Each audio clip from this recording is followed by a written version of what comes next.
Le silence, c'est quelque chose qui est à l'intérieur de nous, c'est notre base profonde. Et le silence, contrairement à ce qu'on pourrait penser, dans un monde bruyant, virevoltant, où effectivement on est envahi par beaucoup de choses, par beaucoup de bruit, le silence, il est pourtant là, présent tout le temps. Entre le moment où on va avoir une pensée et le moment où on va parler, entre les mots qu'on va proposer éventuellement, il y a toujours du silence. Nos pensées les plus profondes, c'est dans le silence qu'elles s'élaborent, qu'elles arrivent. Nos décisions, elles vont toujours à un moment donné prendre corps et s'affirmer, être prêt à être jeté à l'extérieur dans le silence. Le silence, c'est aussi un moyen de communication.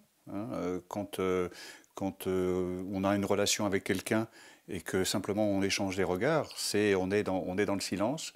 Mais il y a aussi des silences positifs et des silences négatifs. C'est ce que j'essaie de souligner dans mon livre, à savoir qu'il y a les silences contraints, où on oblige les gens à se taire. Il y a les silences qui sont les silences subis. Et puis il y a les silences qui sont les silences régénérateurs, qui sont les silences de la méditation, qui sont les silences de la retraite. Et le silence, il y a une valeur fondamentale qui est que le silence nous ramène à l'intérieur de nous. Et il nous permet effectivement de nous reconnecter avec ce qu'on est véritablement. Et c'est pour ça que je pense que c'est la base fondamentale de ce qu'on est, et que effectivement je considère que c'est important pour tout le monde de s'octroyer des moments de silence, de voler des moments de silence, et de se mettre un peu en retrait par rapport à toutes les choses qui parfois nous étouffent ou nous contraignent.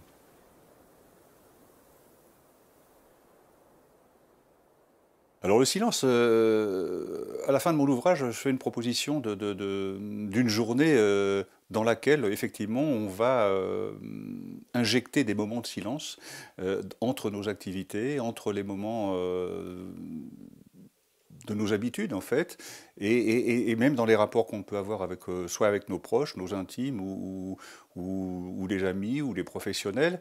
Il y a toujours des moments qui sont des moments de transition, qui vont être des moments entre deux lieux, des moments entre deux rendez-vous, entre deux coups de fil et toutes ces choses-là. Et je pense que il est toujours intéressant